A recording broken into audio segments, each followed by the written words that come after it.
Saya, Feli Miranda Duda, semester 5 STFT Intim di Makassar. Pada kesempatan kali ini, saya akan membahas keterampilan komunikasi dan manajemen konflik. Dalam berpelayanan, maupun di gereja dan di jemaat, tentu yang namanya konflik itu tidak bisa kita hindari. Perlu kita ketahui bersama, komunikasi bukan hanya sekedar bicara, tetapi proses untuk menyampaikan makna, mendengar dengan empati, dan membangun relasi.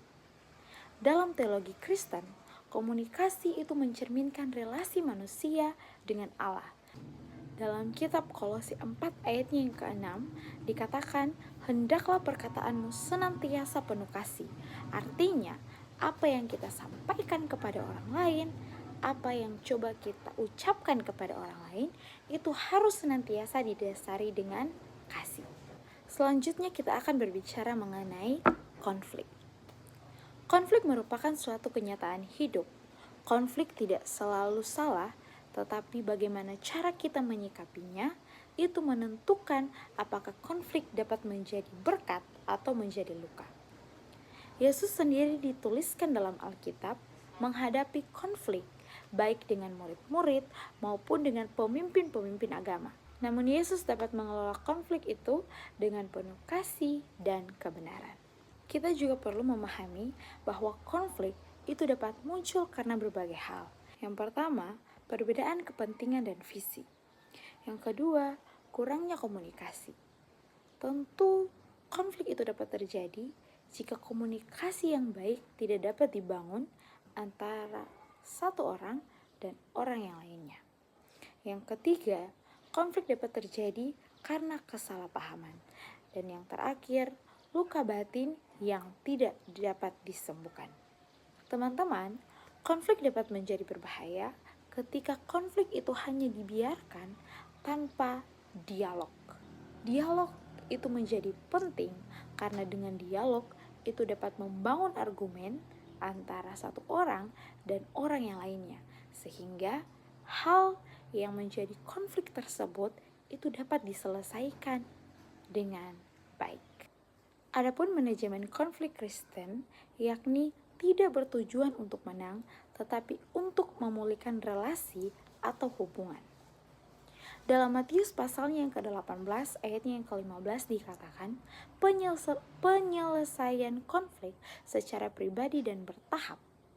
Artinya, konflik itu harus diselesaikan secara pribadi dan tentunya memiliki tahap-tahap yang perlu dilalui. Selanjutnya, kita juga perlu memperhatikan prinsip utama dalam mengelola konflik. Yang pertama, kasih itu lebih penting daripada ego.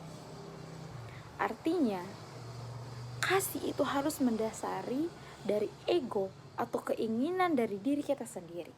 Kita harus berlandaskan pada kasih. Yang kedua, kebenaran disampaikan dengan kelemah lembutan. Dan yang ketiga, rekonsiliasi lebih utama daripada pembenaran diri. Komunikasi yang baik merupakan kunci utama dalam pencegahan konflik. Ketika konflik itu terjadi, komunikasi yang empatik dan terbuka menjadi sarana untuk penyembuhan. Teman-teman sekalian, tentunya kita melihat bahwa teologi tidak hanya berhenti pada sebuah konsep, tetapi harus diwujud nyatakan dalam tindakan nyata yang membangun tubuh Kristus. Keterampilan komunikasi dan manajemen konflik merupakan bagian dari panggilan Kristiani. Seorang teolog dan pelayan Tuhan itu terpanggil untuk menghadirkan damai Allah di tengah realitas dan perbedaan dan ketegangan. Mengelola konflik dengan kasih merupakan bentuk kesaksian iman yang nyata di tengah dunia yang mudah terpecah. Teman-teman sekalian, perlu diingat melalui keterampilan komunikasi yang sehat dan manajemen konflik yang berlandaskan pada teologi Kristen, gereja dapat bertumbuh menjadi komunitas yang dewasa, inklusif, dan menghadirkan damai sejahtera Allah. Sekian dan terima kasih.